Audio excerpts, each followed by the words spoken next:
you a vet? Hello, how much do you make? You must make lots of money. What is your... Oh, that's a very direct question. Well, I'm only asking on behalf of all these people. Oh, fair enough.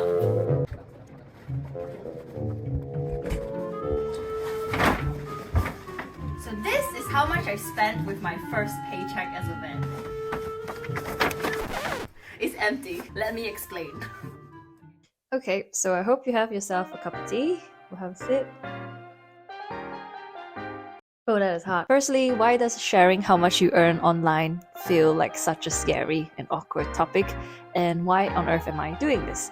So I look up to a lot of creators online who openly share how much they earn and in the professions that they make. I feel like this information is very useful for yourself to see if, this is the route you want to go down. And also they are very transparent about how much hard work it actually takes to get there, acknowledging the privileges they have had in the past. Things like luck, connections, background factors, they all play a role in deciding your job, future, and how much you earn. I've also been told by many people that you shouldn't share your salary or talk about it to other people, which is a bit of a but the things that I'm sharing today is things you can definitely look up on Google. It's publicly available information. You may just not know where to look. So I've linked all the links in the description and also talk a little bit about my personal experience in this video. So a quick Google search online on vet salaries on websites such as Glassdoor, Indeed UK, Vet Times, and SPVS in the UK reveals this. And being in the vet profession, again, is quite wide. You have small animal vets, farm, equine, mixed vets, vets who work in the government, the official veterinarians, and also pharmaceutical companies. It is very broad, so I'll just focus on small animal vets and put it in the context of my own journey. So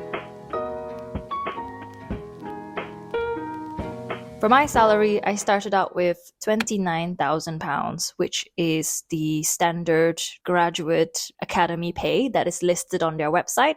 This was in 2021, so now the salary has obviously increased because of inflation and everything, and you can check onto the Graduate Academy. I personally found the program really useful, but we'll come back to this main topic. So if we break down the salary in detail, after tax, using the income tax calculator, it was essentially £11.40 per hour for a roughly 40-hour work week. We don't get overtime pay if we don't finish on time. That is kind of expected in a job. It varies between places, but that was for me. And after you account for paying taxes, your pensions, national insurance, and things, you're left with less than the initial amount. And I found it very interesting because it was equivalent to an Aldi store assistant pay. Aldi is like a supermarket chain in the UK that sells really affordable groceries, if you don't already know. And after a year or two, it depends on your practice location and your rota, like how many days you work a week and weekends and stuff. The pay can increase to around 35 to 40,000 a year.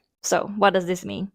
To me, it is a good salary in my opinion, don't get me wrong, but it's definitely not what the general member of public thinks that we earn. To put this in more of a context, they may think that, a 15-minute consultation with the vet is about £40 to £60. And actually, in this case, I earn about £3 of that amount, and the rest goes to the building, equipment, salaries, running costs, everything which are very essential for the whole business to run. And generally, we don't get any commission or any sales bonuses, unlike other industries like, marketing, finance stuff, where sales commissions is very, very common. It's not a concept really in the veterinary profession, in my experience anyway. Therefore, we are not incentivized to offer treatments for your pets. And if you don't turn up for the appointment, or if you are late and we are unable to see you because of all the other people who are waiting to be seen, it does not affect us in any way to the person working. Obviously, it's different if you own the practice yourself. We don't get paid more or less, and therefore we are not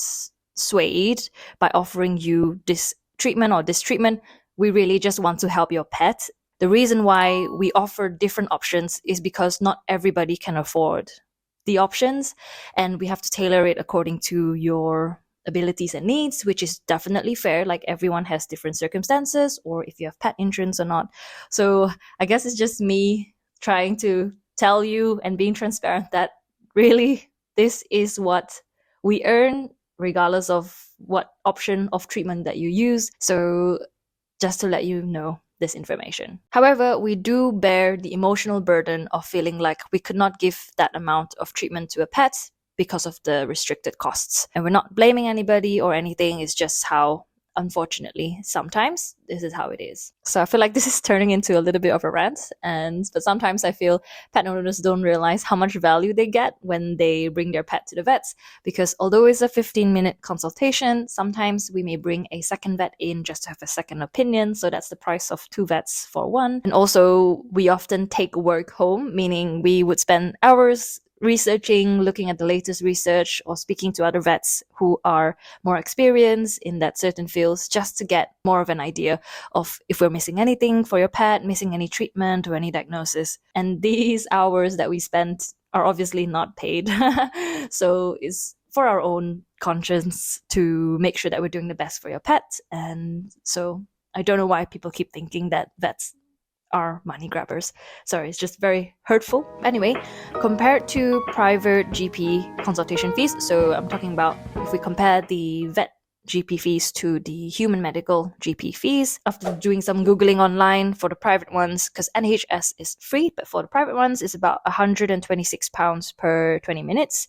This is like a screenshot from a website that publicly display their prices. So it costs money, basically. And with the NHS, as I said, you don't need to pay for the consultation fee, so it may come as a surprise to many people in the UK that they have to pay a consultation fee at the vets, even though there was no treatment or anything, because you've done a physical check, you've listened to their concerns and advised them accordingly. And the good news, when your pet doesn't need any treatment, that's great.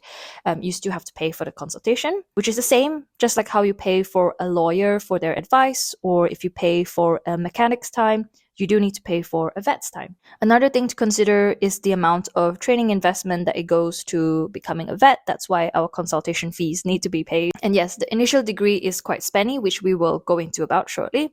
But it's not only about that education side of things, it's also the ongoing training that you have to do as a vet, which is CPD, and you go on courses, congresses, forums and things to learn more knowledge, to improve your abilities. So that's the cost there as well. And also pursue certificates, becoming a specialist in things.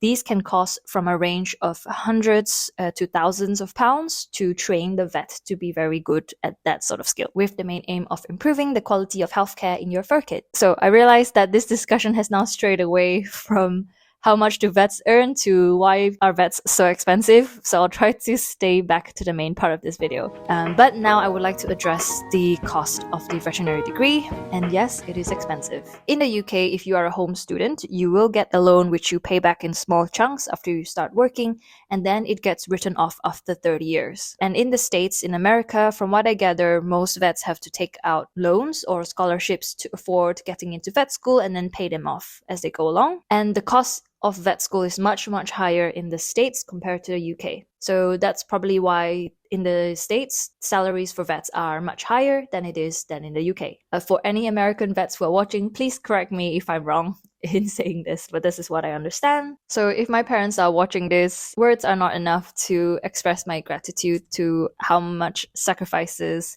that you had to make in terms of investing in our education. So I'm really grateful, and that's why I'm trying to hustle so hard to make sure that on top of being a vet, I can help support them in the future. After knowing all this, is being a vet still worth it? You really have to think carefully about your motivations, think deeply about how you see yourself in the future working as a vet long term.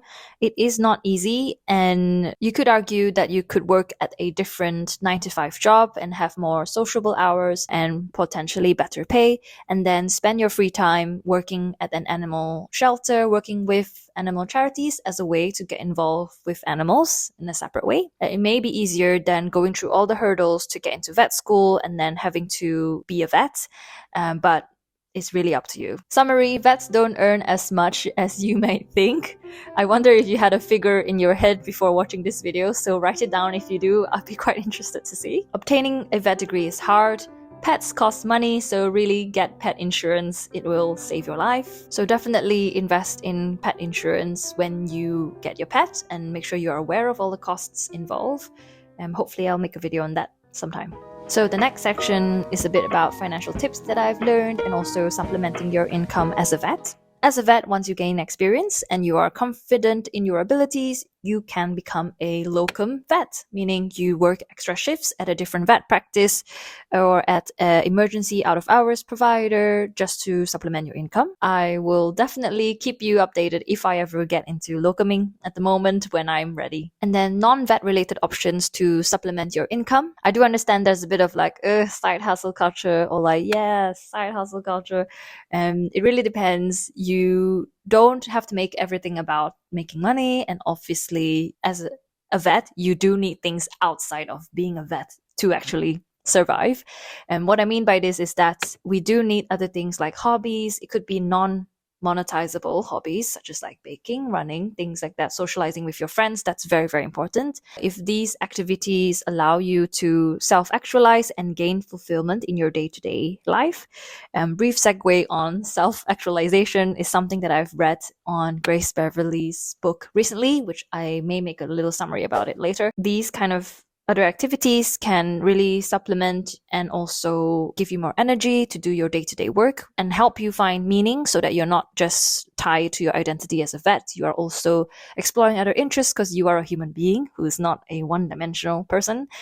Anyway, other non-vet related things that you could monetize if you choose to do so are things such as mentoring and tutoring. I do have some friends who are music teachers, so you can definitely go down that route as well. I also have some friends who create art and gifts on the side and sell them online. You can find vets who are doing all these creative stuff and also selling like stickers, journals and things on Vetsy. I think that's a really cool page to follow if you want to support a vet growing their small business or side hustle. Or YouTube. So I think it's more common in the human medical profession where you see lots of medical student YouTubers or doctor YouTubers, less so in the veterinary world. Anyway, coming back to the financial part of this video, my YouTube channel was monetized 2 years ago. I did minimal input with my strategy and things, being a one-woman show, juggling a full-time job and also YouTube, and this is how much YouTube paid me per video. If you're interested in a more in-depth analytics of my monetization, of how much YouTube actually pays me for each video, you can click on this video where I'll go into it in detail. And if you're interested in more vetty financial things, click on this video where I interview Alice on This Vet Can, where we discuss the financial things to know, especially if you're a new grad just getting into the job. As always, thank you for your time, stay safe, and I'll see you in the next video.